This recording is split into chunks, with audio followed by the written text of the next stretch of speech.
Situé au cœur de la vallée verte et du Genevois, un cabinet de psychomotricité accueille des patients depuis une dizaine d'années, les lundis, mardis et mercredis à Boège, et les jeudis et vendredis à Saint-Julien-en-Genevois. Si le travail du psychomotricien est maintenant mieux connu du grand public, il n'en demeure pas moins que chaque praticien adapte son travail et personnalise son approche thérapeutique. Le cabinet, Vallée Verte Genevois, adopte une approche socratique.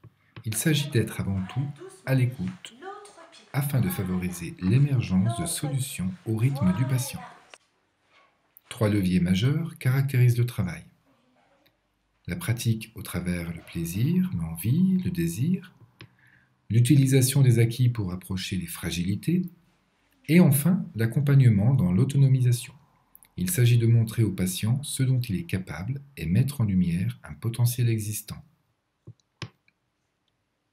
Généralement, des parents ou des structures, comme les crèches ou les écoles, soulèvent une interrogation sur le développement de l'enfant.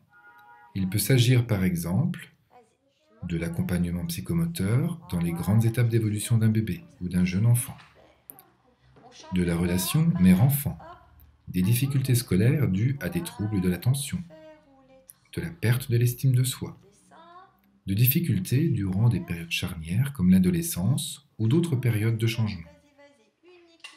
Cette première rencontre est celle du diagnostic, que l'on appelle bilan psychomoteur, et qui se déroule généralement sur 2 heures.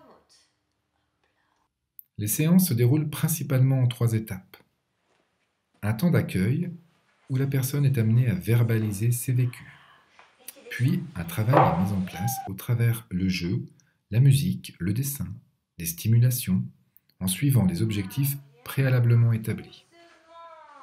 Enfin, il est proposé un temps calme dédié à la relaxation et au recentrage.